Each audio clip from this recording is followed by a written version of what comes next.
Meu querido irmão, pousa sobre nós, eu diria ainda pesa sobre nós, uma responsabilidade na forma de um imperativo.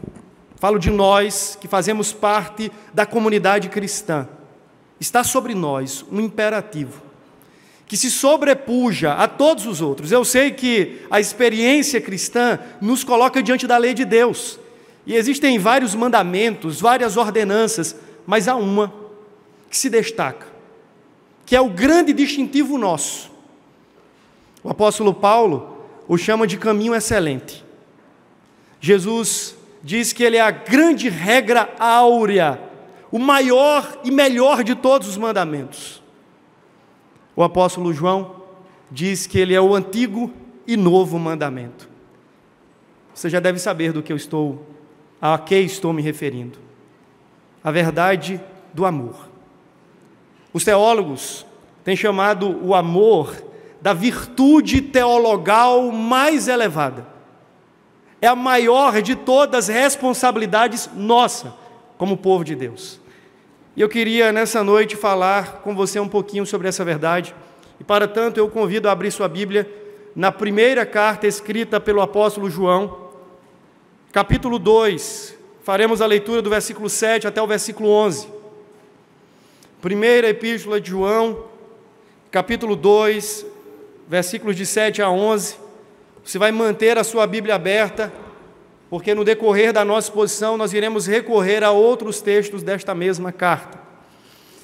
João ficou conhecido como discípulo do amor, e você percebe que no seu escrito ele é muito pastoral, há muita ternura nas suas palavras, ele é amável, e o tempo todo ele está se referindo aos seus destinatários como filhinhos, amados. Esse foi aquele discípulo que recostou a cabeça no peito de Jesus. Ele foi discípulo do grande mestre do amor.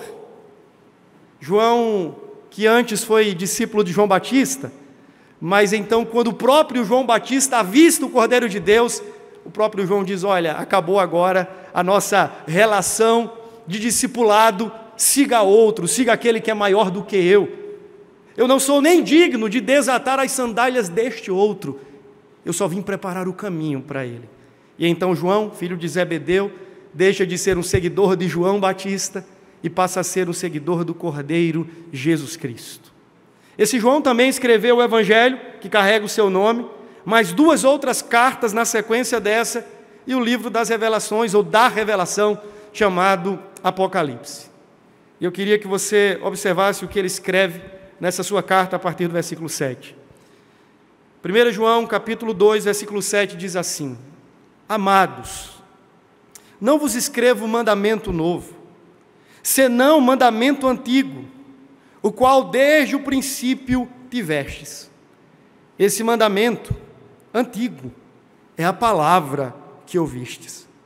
Todavia, vos escrevo novo mandamento, aquilo que é verdadeiro nele e em vós. Porque as trevas se vão dissipando e a verdadeira luz já brilha. Aquele que diz estar na luz e odeia seu irmão, até agora está nas trevas. Aquele que ama seu irmão permanece na luz, e nele não há nenhum tropeço.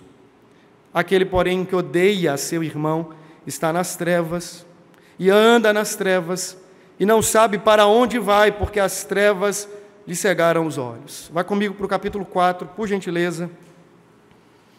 E vamos ler juntos, a uma só voz, o que está escrito no versículo 8. Primeira carta de João, capítulo 4, versículo 8, leiamos juntos. Aquele que não ama, não conhece a Deus, pois Deus é amor. Feche os seus olhos nesse momento e peça que o Espírito Santo de Deus ilumine o seu e o meu entendimento, para que juntos discernamos, venhamos a discernir qual é a vontade revelada do Senhor em sua palavra para nós. Cheguemos à compreensão do que Deus está falando conosco. Que não seja apenas a palavra do pregador, a reflexão de uma mente humana, mas que seja a voz de Deus falando com a sua igreja pela instrumentalidade humana, sobretudo pela sua palavra. Peça a Deus: Senhor, fala comigo, me faz ouvir a tua voz. Tira os tampões dos meus ouvidos, arregala os meus olhos, para que eu possa enxergar com clareza a tua palavra. Senhor, nós estamos diante de ti, suplicantes pela tua graça. Não somos dignos de estarmos nesse lugar, Senhor. Precisamos do teu favor, precisamos da tua misericórdia, precisamos da ação e da unção do Espírito Santo do Senhor, para que não fale o homem e sim Deus. Abre os nossos olhos, Senhor, para que contemplemos as maravilhas da sua lei. É o que nós imploramos em nome de Jesus. Amém e amém. João, assim como outros apóstolos, está escrevendo uma carta com um propósito muito bem estabelecido. As cartas, via de regra, são elementos circunstanciais. Elas são escritas sob demanda, e não foi diferente com o apóstolo João. Pelo menos a sua primeira carta, fica nítido que ele tem uma demanda muito clara. Havia uma disseminação de uma falsa doutrina, que naquela época ainda era um docetismo, o ventre daquilo que depois se torna o gnosticismo do século II, e a partir de então. E os docéticos ensinavam, a ideia da própria palavra, dokel, significa a ideia de algo que não tem aparência, ou que não tem forma, que é aparente, que é um tipo de holograma, que é algo que você não pode tocar, que não tem tangibilidade. E os docéticos, por sua vez, começaram a ensinar uma falsa doutrina acerca de Cristo. Na verdade, eles eram influenciados pela filosofia grega, de forma geral, que, por sua vez, dividia o mundo e o homem em duas partes. A parte material, tocável, corpórea, tangível, e a parte imaterial, almática, a parte das ideias, o mundo das ideias. E então, influenciados por esse elemento da cultura grega, os docéticos diziam o seguinte: olha, a carne, essa parte aí que é a prisão da alma, não presta para nada. Ela é intrinsecamente má, de sorte que, na nossa relação com Deus, Ele está interessado na nossa parte imaterial, nesse negócio que nós chamamos de alma, de espírito. É isso que Deus quer. E em decorrência deste ensino, você tinha dois desdobramentos, pelo menos. Um desdobramento prático que levava à imoralidade, ou seja, se Deus é um açougueiro que só está interessado no meu coração e não na integralidade do meu ser, então eu posso viver de qualquer maneira, logo Deus não terá interesse em nada que eu faça na carne. Então eu me darei à luxúria, à bebedice, à glutonaria, às práticas pecaminosas mais variadas, desde que seja no âmbito do corpo. E Deus não está nem um pouco interessado nisso. Então esse falso ensino levava muitos crentes daquela igreja a uma conduta libertina. Deus não tem nada a ver com aquilo que eu faço no meu corpo. O outro grupo, e o segundo desdobramento desse falso ensino, era um tipo de asceticismo. E eles diziam o seguinte: olha, se a carne não presta, nós precisamos matá-la por inteiro. Então vamos nos privar de tudo aquilo que é bom, e vale salientar, inclusive daquilo que é lícito, genuíno. Deus fez a carne para ser esmurrada, aprisionada, esbofeteada, de modo que eu tenho que prendê-la, e aí vai surgir posteriormente, ou vão surgir posteriormente, as práticas dos claustros, dos monastérios, dos mosteiros. É aquela coisa que eu tenho que me separar da vida comum, da vida material, para então chegar a um senso de pureza, de elevação espiritual, e me encontrar com Deus. Esse falso ensino ou gerava libertinagem ou asceticismo. Vamos viver a vida separado de tudo que é bom. Um pouco depois, o docetismo dá lugar e dá espaço ao que vem a ser chamado de gnosticismo. E aí, tem agora um ponto que se sobressai.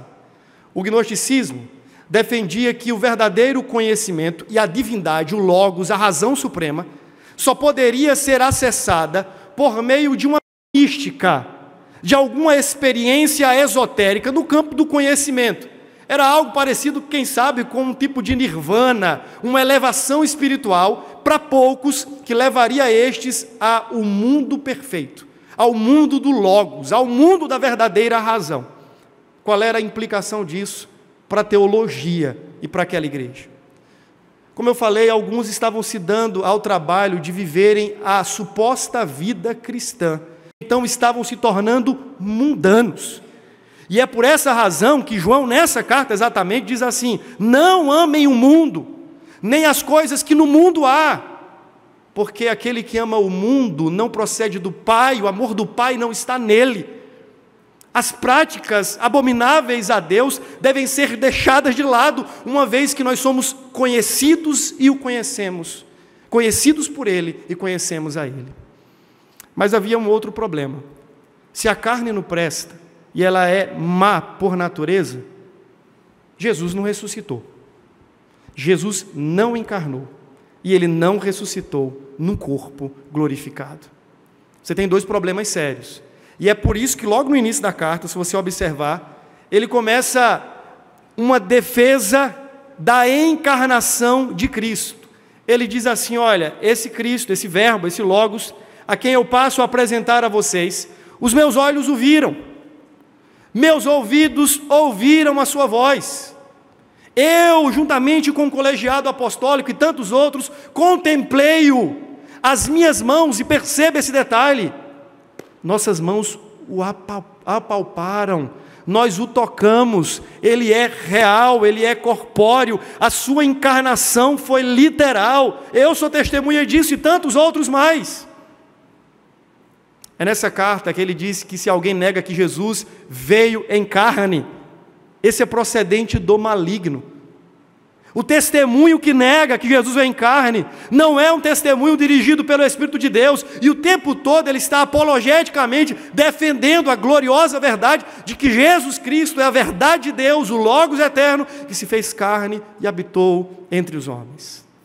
Para refutar o problema do gnosticismo, ele começa a sua carta dizendo que Deus se deu a conhecer por meio da sua revelação. A autorrevelação de Deus é a causa por trás do nosso conhecimento dele. O que é que os gnósticos diziam? Nós podemos chegar a Deus, ao Logos, a essa razão suprema, por meio dos nossos meios misteriosos e místicos, da elevação suprema do nosso conhecimento. João diz: vocês não entenderam nada. Ninguém pode acessar a Deus se este Deus não se autorrevelar ao homem. De modo que o conhecimento de Deus só é possível porque Deus, na sua condescendência, resolveu acomodar-se, acomodar a grandeza do seu ser à revelação humana. Por isso que nós podemos conhecê-lo. Para defender a verdade acerca desse Cristo, João precisava chamar a atenção dos leitores para colocar à prova aqueles que dizem que são, mas não são. É nessa carta também que ele apresenta aquilo que eu vou chamar nessa noite de 3 grandes teses da autenticidade cristã. Quem é verdadeiramente um crente? Imagina agora, você é um pastor de uma igreja que foi assaltada pelo falso ensino. Aquele povo agora estava pondo em xeque as grandes doutrinas da fé cristã. Como saber, como distinguir, como separar o joio do trigo. Como colocar de um lado aqueles que dizem ser, mas não são, daqueles que verdadeiramente são. E essa é uma estrutura, inclusive, da carta de João. Eu desafio você a ler essa carta ao longo da semana, e você vai perceber que os argumentos de João são estruturados da seguinte maneira: o que nós dizemos, o que nós fazemos e quem realmente somos. Essa estrutura se repete em toda a carta. Ele diz assim: olha, você que diz que está na luz, o que é que ele diz? Eu estou na luz. Eu estou em Deus, que é a própria luz. Mas como é que você vive? E você vive e anda nas trevas, na prática do pecado. Você é um mentiroso. É quem você é. O que eu digo, o que eu faço e quem eu sou. Você diz que conhece a Deus, é verdade, é mesmo. Como você se relaciona com os mandamentos de Deus? O que é que você faz em face a essa confissão? Se você não guarda e não anda nesses mandamentos, João vai dizer: você é um mentiroso. Ah, você diz que ama a Deus, é mesmo? O quanto de Deus você ama na face do outro, nos seus relacionamentos sociais, nos seus relacionamentos intra-eclesiásticos e extra-eclesiásticos. O quanto você ama o outro. Você diz que ama a Deus. A pergunta é: o quanto você ama o outro? Ah, você não ama o outro? Você é um mentiroso. E essa estrutura vai se estabelecendo capítulo após capítulo. O que eu digo, o que eu faço e quem verdadeiramente eu sou. E para colocar à prova os falsos e ao mesmo tempo legitimar os verdadeiros, ele apresenta 3 grandes testes da autenticidade, que eu vou chamar de espelhos. São molduras com um espelho no meio. O primeiro deles é o espelho do conhecimento, o espelho da verdade, que poderíamos, de forma mais filosófica, chamar de espelho epistemológico. Como nós chegamos ao conhecimento de Deus? Como é que você conheceu a Deus? É basicamente isso. Como você conhece a Deus? O camarada iria responder: olha, eu conheci a Deus porque eu entrei num estado de transe, e eu fui elevado no mais alto e profundo pensamento, e eu descobri a Deus no mistério da minha própria mente, pela mística. E ele falou assim: você não conhece a Deus. O primeiro teste é como você conhece a Deus. O verdadeiro crente deveria dizer: eu conheço a Deus porque a vida se manifestou em Cristo a mim. Eu conheço a Deus porque no abismo da minha escuridão a luz brilhou e Ele se fez conhecido, Ele se auto-revelou, Ele se auto-mostrou a mim, então eu o vi no Verbo eterno que se fez carne e habitou entre os homens. Eu vi a Deus na face do Filho. Foi assim que eu o conheci, porque Ele se deu a conhecer a mim, pecador. Ok, você é um crente verdadeiro, cheque. Segundo teste, traz para cá essa gente toda chamada de crente, coloca na fila, segundo espelho. Como você se relaciona com a lei de Deus, com os mandamentos de Deus? Alguns iriam se apressar dizendo assim: rapaz, Deus não está muito importando com essas coisas não, pastor. O que Deus quer é o coração. Ô João, você ainda está nessa coisa cafona de falar sobre santidade, de combater pecado. Pecado não existe. Não existe, João. E é por isso que ele disse: se dissermos que não temos pecado, não apenas mentimos, mas fazemos de Deus um mentiroso, porque Deus diz em sua palavra que não há um justo sequer, não há quem faça o bem, todos se extraviaram e são todos igualmente nivelados por esse negócio chamado pecado, que é uma ofensa e uma desconformidade à lei de Deus. Alguns diriam: Deus não está muito interessado com esse negócio. Manter a pureza no meu relacionamento. Ô João, você está no século 21, irmão. Era da internet.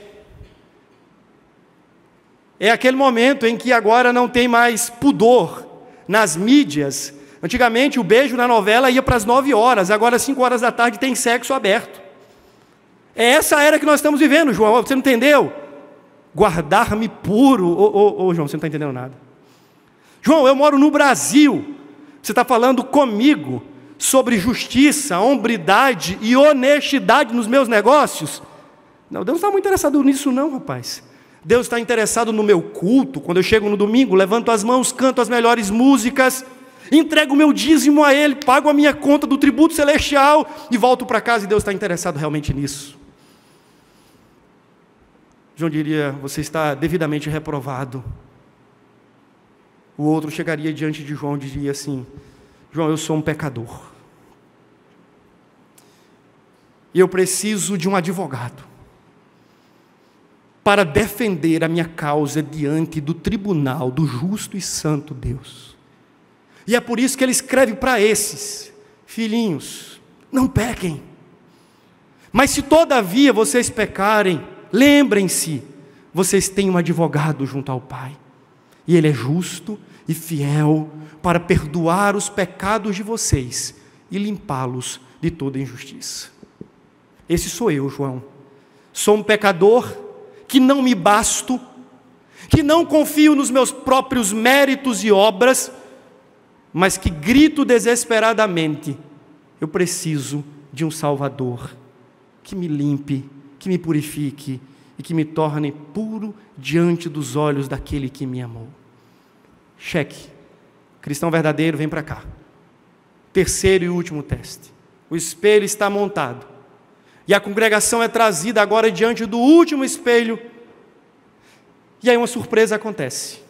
Imagine se você agora chegando no espelho para ver a sua própria face. E quando você se depara com aquela realidade, você vê a face do outro. E a pergunta que João faz é: como anda o seu relacionamento com Deus a partir da face do outro? O quanto você ama a Deus, demonstrado no seu amor ao outro.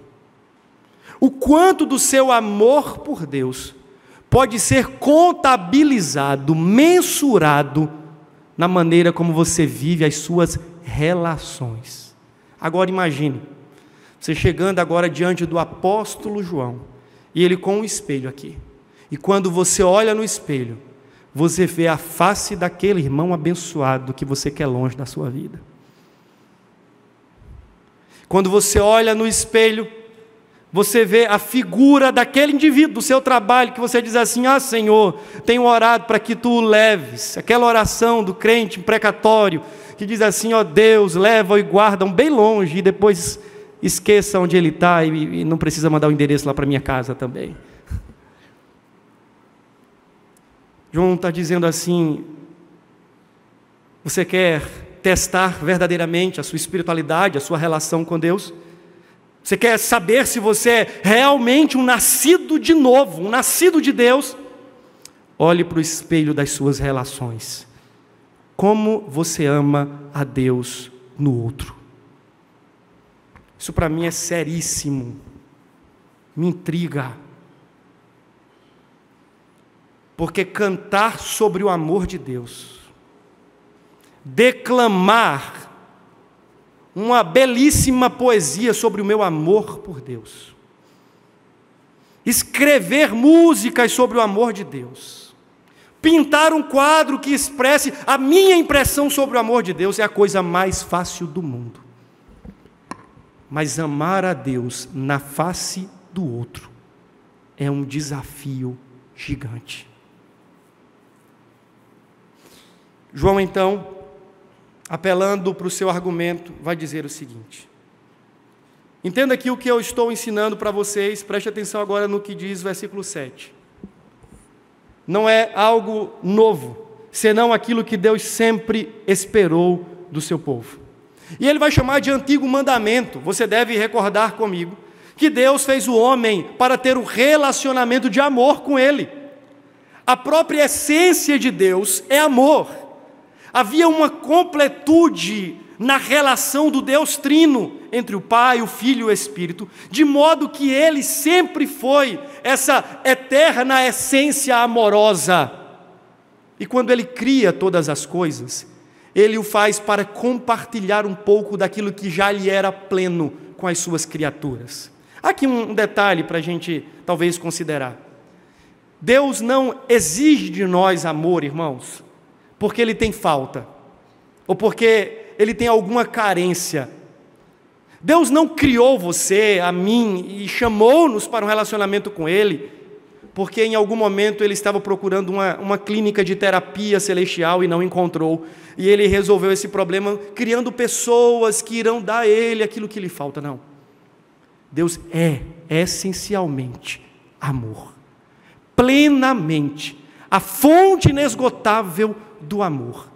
Você percebe que na declaração que nós lemos de 1 João capítulo 4, versículo 8, João não diz que Deus tem o atributo do amor ou contém aspectos do amor, diz que Ele é amor. Isso é diferente. Veja, eu vou fazer outro adendo aqui. Na teologia sistemática, nós costumamos falar que existem atributos comunicáveis e incomunicáveis. São qualidades essenciais do ser de Deus, algumas que Ele partilha com a gente, outras não. Por exemplo, bondade, benignidade, justiça, mansidão, santidade. Deus é um Deus paciente, longânimo, e então Ele compartilha isso com a gente. De modo que nós, feitos à sua imagem e semelhança, em alguma medida amamos, praticamos atos de bondade, exercemos a benignidade em relação aos outros, temos algum senso de justiça e assim por diante.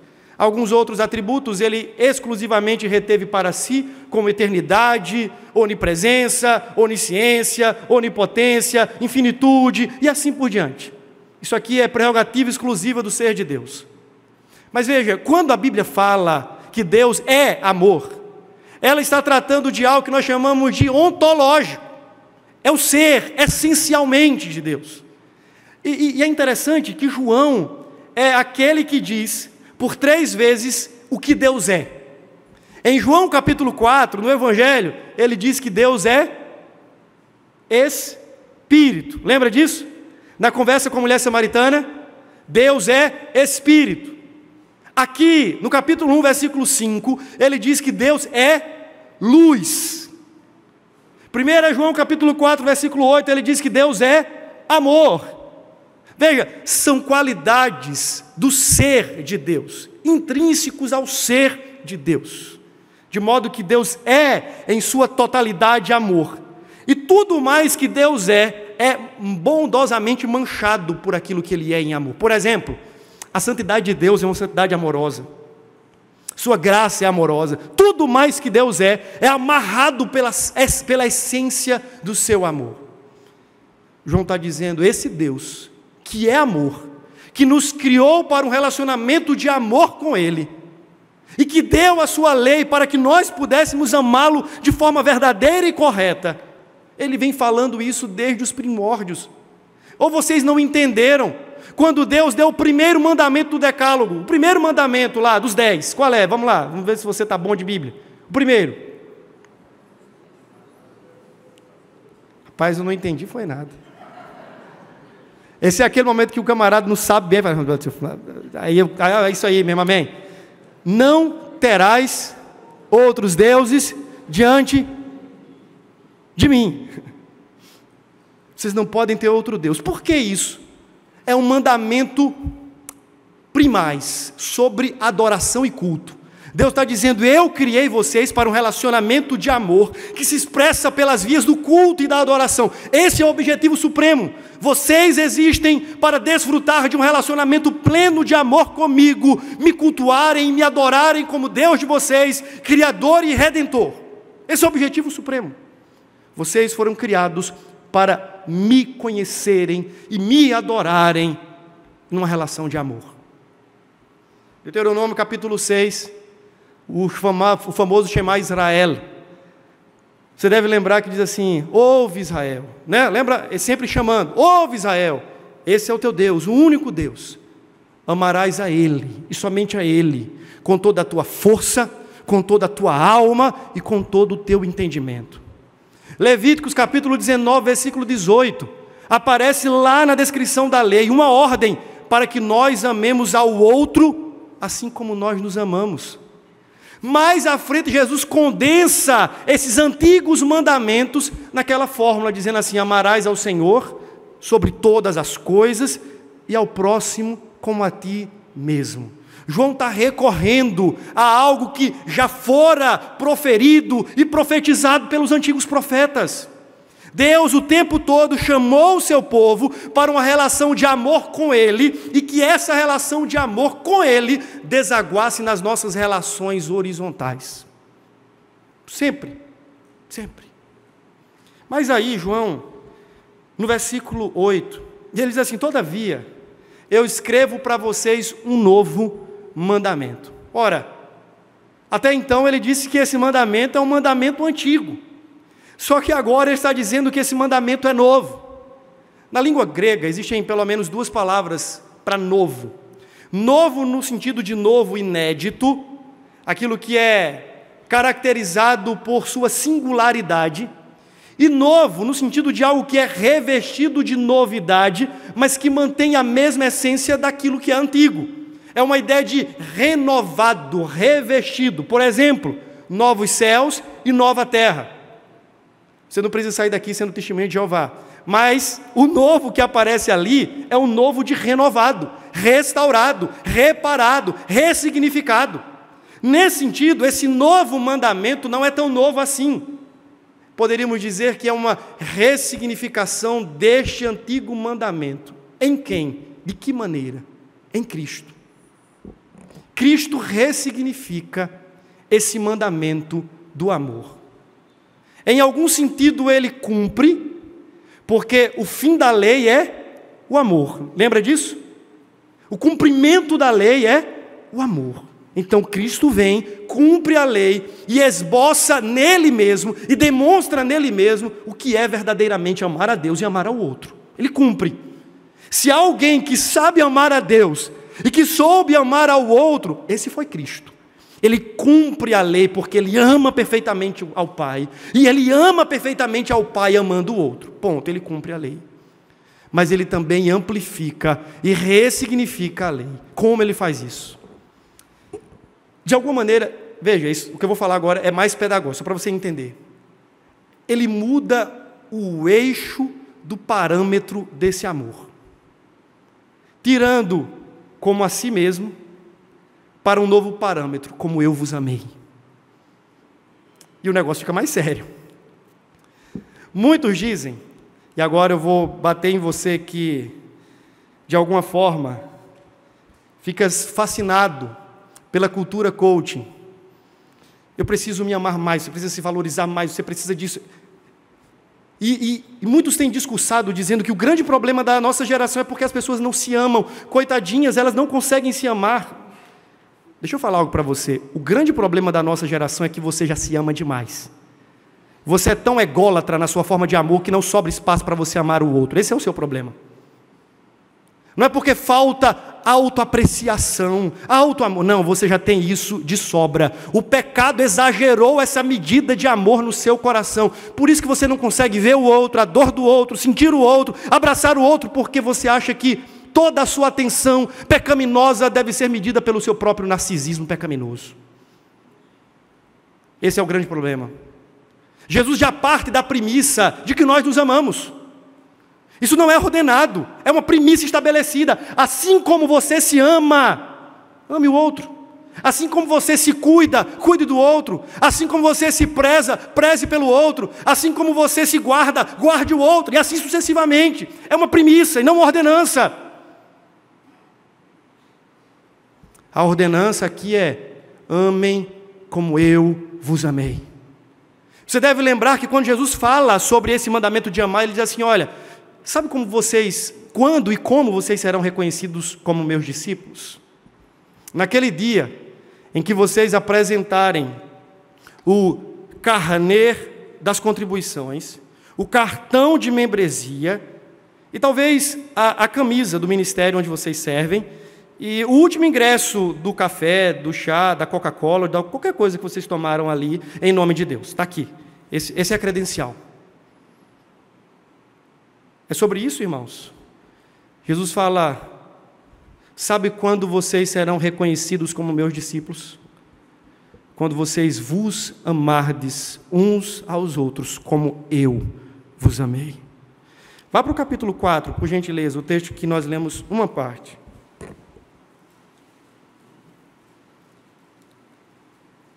Versículo 7 diz assim: amados, amemo-nos uns aos outros, porque o amor procede de Deus. Deus é essa fonte inesgotável de amor.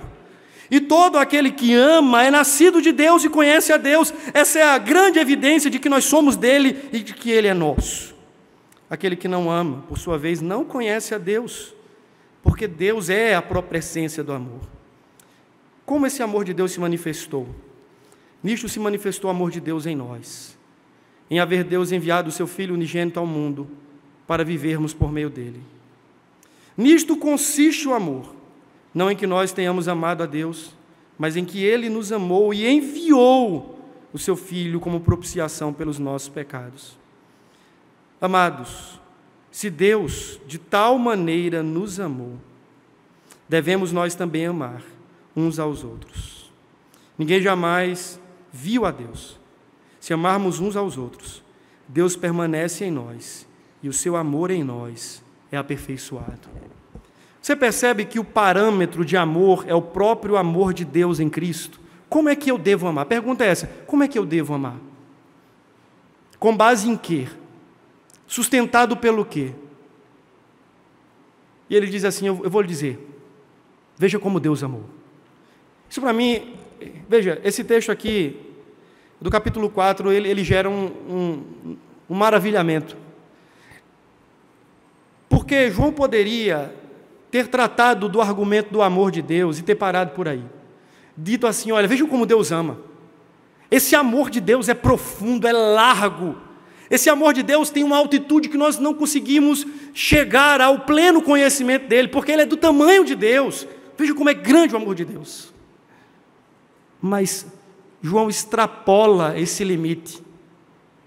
E ele não fala apenas sobre um Deus que é amor. Ele fala sobre um Deus que ama. E são duas coisas completamente diferentes. Parece que eu estou meio que querendo filosofar aqui, mas eu quero que você entenda o seguinte. Muitos de vocês vão sair daqui impressionados com o amor de Deus.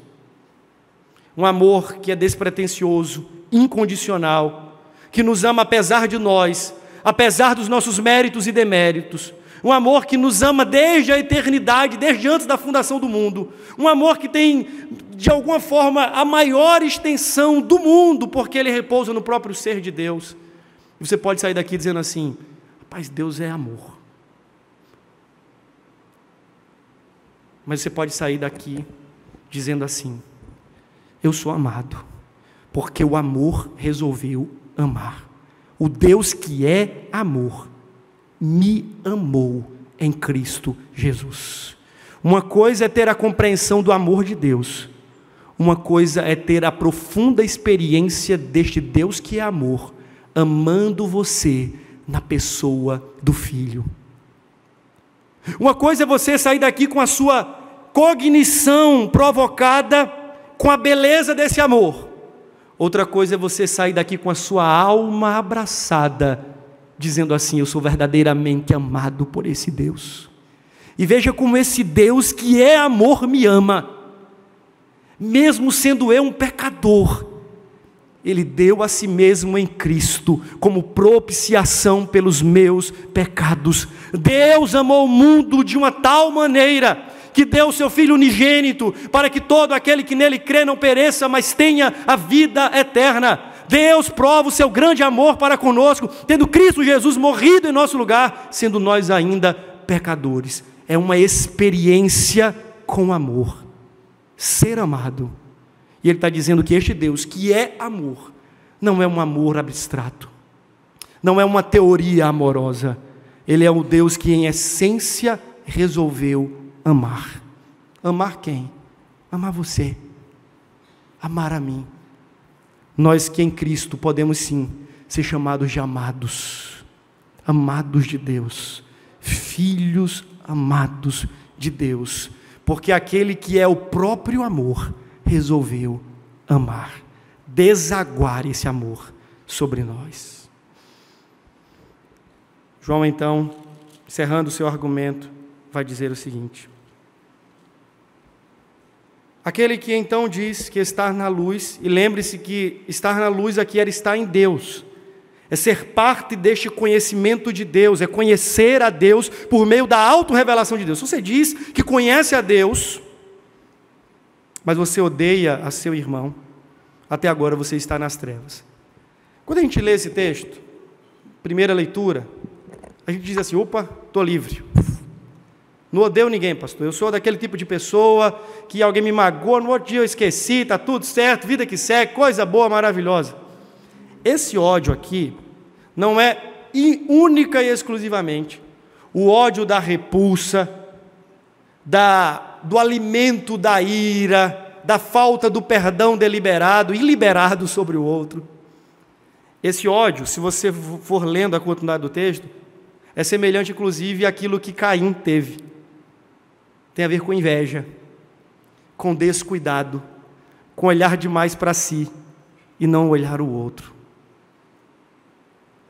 É o ódio de Caim, que é capaz de matar. Veja, você diz assim: mas pastor, eu estou fora disso. Não tenho coragem de matar uma muriçoca. Mas geralmente nós matamos o outro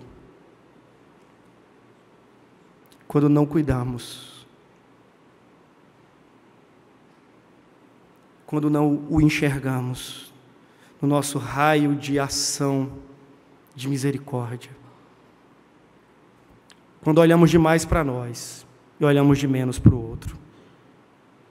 Nós matamos, porque fazemos de conta que ele não existe.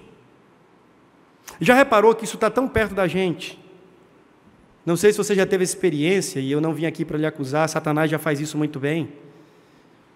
Mas você já parou para pensar que muitas vezes você chega, senta nesse mesmo canto, no mesmo lugar, cada semana, e você não teve a capacidade de olhar para o lado e dizer assim, como você se chama? Posso lhe servir de alguma maneira? Afinal de contas, nós somos discípulos do Mestre de amor, que ao ver uma multidão, sempre era tomado de íntima compaixão. Você diz assim, pastor, eu estou encrencado. Quando eu comecei a meditar nesse texto, eu cheguei à mesma conclusão. Cheguei à conclusão de que eu, Andreu, falo muito mais sobre amor do que amo. Eu cheguei à conclusão de que se as pessoas, e aqui eu vou fazer de forma hipotética, tivessem que conhecer ao Mestre, observando a minha prática de vida em amor, talvez a maioria deles perecessem ao inferno, porque veriam mais um cérebro do que um coração. Eu não sei se eu sou o único pecador, e quem dera que eu seja aqui, o único que está em desconformidade com essa coisa aqui. Mas eu queria muito que o Espírito de Deus lhe convencesse nessa noite da sua perspectiva de relacionamento com Deus, resumida em você mesmo. Porque isso não é bíblico, não é cristão e não faz sentido. Se na sua agenda não cabe o outro, tem algo de muito errado, meu irmão. De muito errado. E você precisa colocar o seu coração diante da cruz e pedir misericórdia. A pergunta que você precisa se fazer nessa noite é como é que eu me sinto diante disso? Mas eu não quero que você saia daqui desesperado. Eu quero que você se lembre de uma coisa. Essa capacidade de amar não está em nós. Não está em nós. Por natureza, nós viveríamos olhando sempre para o nosso umbigo mesmo. Por natureza, seríamos engolidos pela nossa capacidade de sermos ególatras, eulátricos.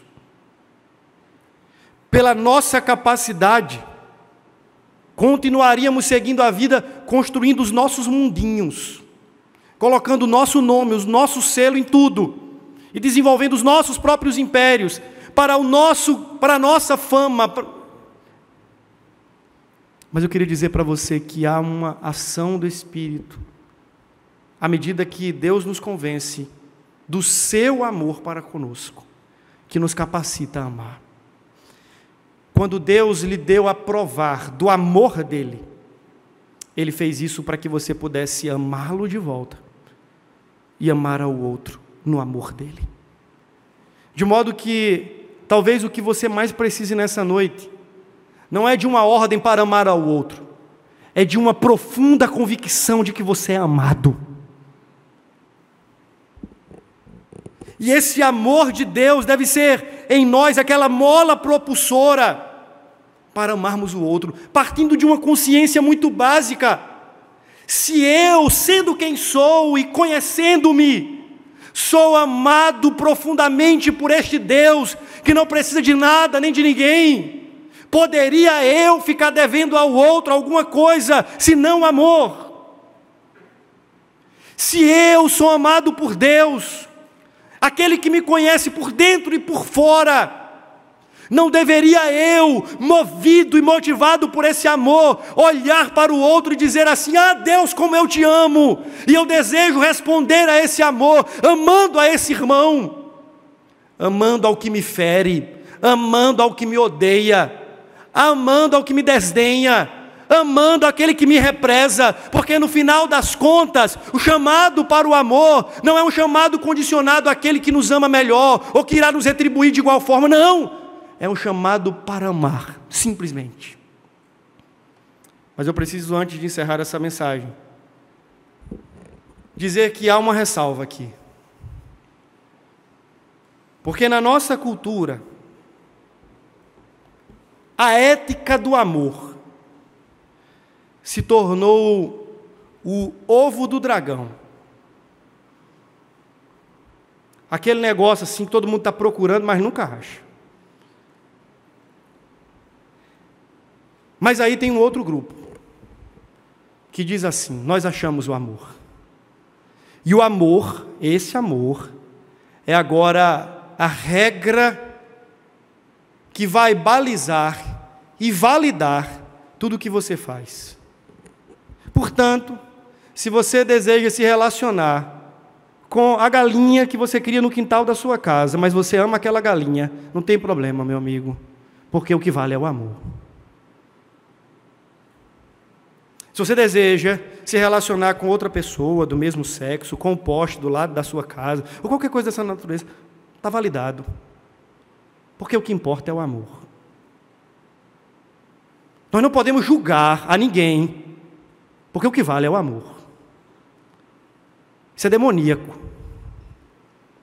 E não é esse o amor ensinado nas Escrituras.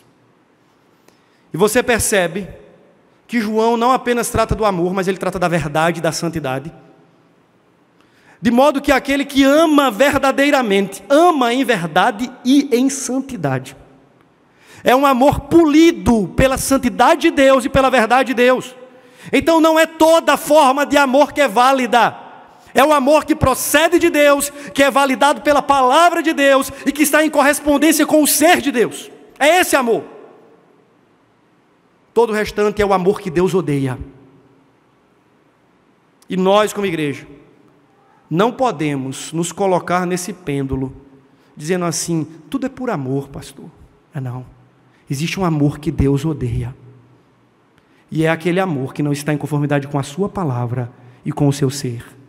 E não é sobre este amor que nós estamos falando nessa noite.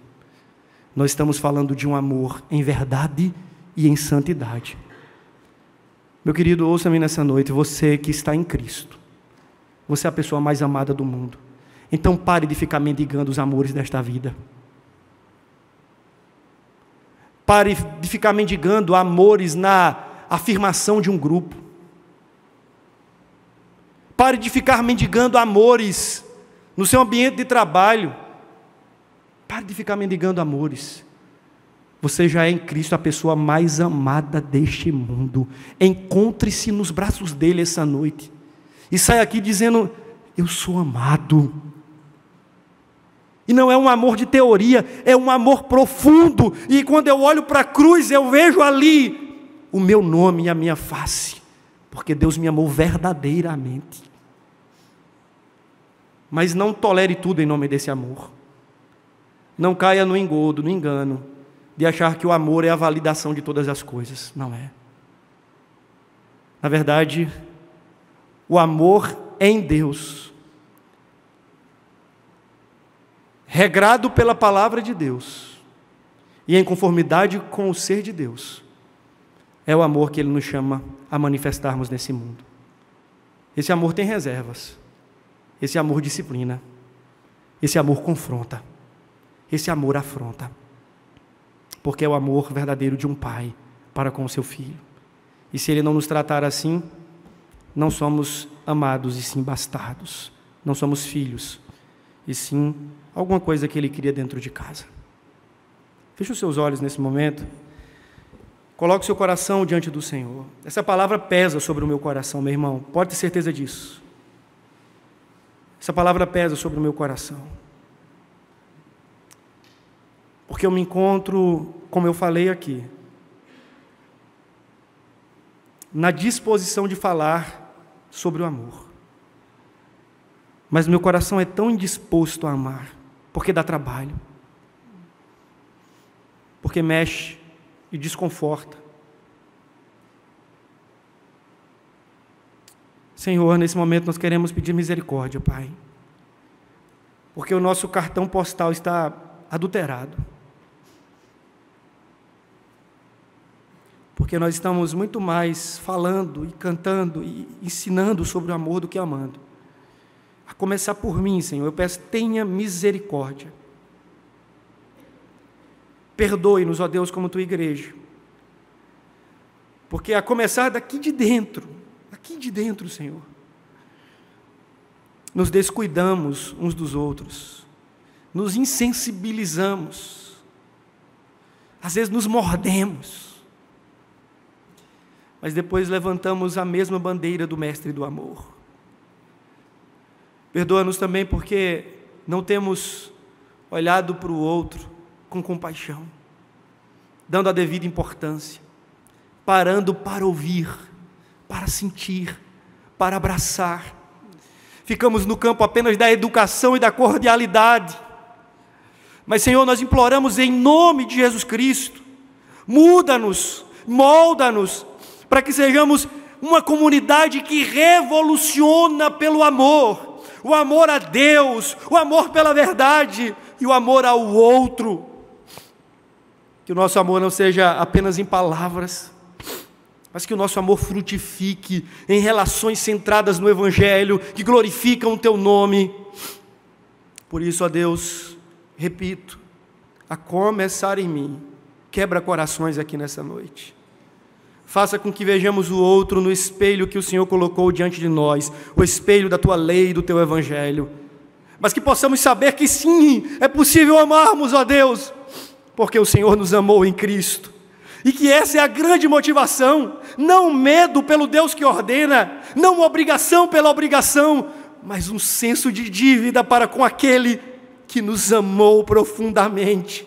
Ó Deus, obrigado pelo Teu grande amor para conosco, e que este amor seja uma mola propulsora em nossos corações, levando-nos àquele que precisa do nosso amor em Cristo Jesus. Por isso, ó Deus, nós imploramos por Tua graça e por Tua misericórdia, em nome e para a glória de Jesus. Amém e amém.